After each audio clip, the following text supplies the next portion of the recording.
일단은 환경을 생각하는 국토 가꾸기의 네 번째 소단원인 지역개발과 합리적인 의사결정에 대해서 한번 정리를 해보겠습니다. 자, 15차시, 16차시 걸쳐서 수업을 했던 합리적인 의사결정과 과정에 따른 갈등 해결 방안에 대해서 탐색해 보도록 하겠어요. 교과서는 125쪽부터 129쪽, 사회과 탐구 101쪽부터 103쪽까지 배웠던 내용입니다. 한번 정리해 봅시다. 의사결정 학습 모형이 뭔지 한번 여러분 생각해 봅시다. 1번부터 가로의 확인, 자, 문제가 무엇인지 확인한다. 생각해 볼까요? 맞습니다. 문제의 확인이겠죠. 두 번째, 가로의 작성. 문제와 관련된 사실과 가치를 수집 분석하는 것. 자, 이것은 무엇일까요? 맞습니다. 대안을 작성하는 거겠죠. 세 번째, 갈로 작성은 또 어떤 게 들어갈 건지 한번 생각해 봅시다. 대안을 평가하는 기준을 만든다. 그렇다면 가로에 들어갈 것은 기준 작성이겠죠. 네 번째, 평가. 기준에 따라 대안을 평가한다. 그러면 당연하게 무엇을 평가하는 거겠습니까? 대안을 평가하는 거겠죠. 5번 가로. 최선의 대안을 선택한다. 이것들은 마지막으로 결정하는 최종 결정이겠죠. 첫 번째, 그럼 문제 확인을 해봅시다.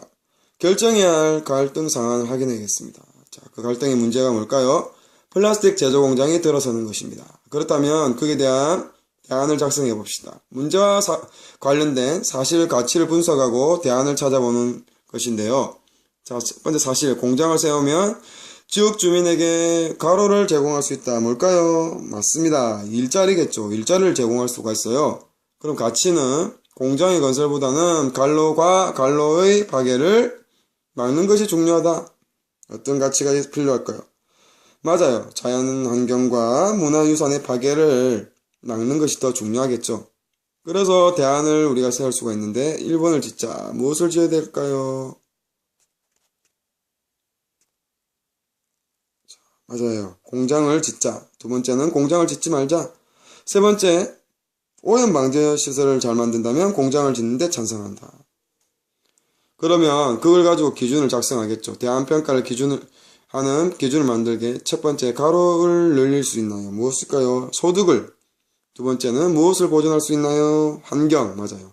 세 번째, 새로운 갈로가 생기나요? 뭘까요? 일자리겠죠. 네 번째, 갈로 사업을 발전시킬 수 있나요? 맞아요. 관광사업을 발전시킬 수 있는가를 생각해 봐야 되겠습니다. 그러면 그 기준을 따라서 대안을 평가해야 되겠죠. 기준에 따라서 대안을 평가하는데, 자, 각각 대안을 선택할 때 생길 수 있는 긍정적인 면과 부정적인 면을 생각해 봅시다. 공장을 짓는다. 좋은 점은 가로가 늘어나고 갈로이 증가될 것이다. 갈로는 맞아요. 일자리가 늘어나고 소득이 증가할 것이다. 나쁜 점은 갈로에 대한 대책을 생각해야 된다. 뭘까요? 환경 파괴겠죠. 맞아요. 대안 2번은 공장을 짓지 않는다. 좋은 점, 가로이 파괴되지 않고 갈로이 줄어들지 않는다. 맞아요. 환경이 파괴되지 않고 관광객이 줄어들지 않겠죠. 나쁜 점은 주민들의 가로가 늘어나지 않고 가로이 증가하지 않는다. 그러니까 위에 나왔던 내용, 일자리가 늘어나지 않고 소득이 증가하지 않겠죠. 그렇다면 세 번째 대안은 오염 방지 시설을 갖추고 공장을 짓는다. 가로가 늘어나고 갈로이 증가될 것이다. 뭘까요? 맞아요. 일자리가 늘어나고 소득이 증가할 것이다. 그러면 가로이 많이 파괴되지 않는다. 맞아요. 환경이 많이 파괴되지 않고요. 가로이 많이 줄어들지 않는다. 뭐겠어요? 관광객이 많이 줄어들지 않겠죠. 나쁜 점은 가로 시설을 갖춰야 해서 비용이 많이 들겠죠. 맞아요. 오염 방지 시설 때문에 비용이 많이 들 수 있습니다. 그렇다면 이 부분에 대해서 우리가 정리를 해보시죠. 최종적으로 결정하겠죠. 여러분이 최종의 대안을 생각해서 한번 결정해 봅시다.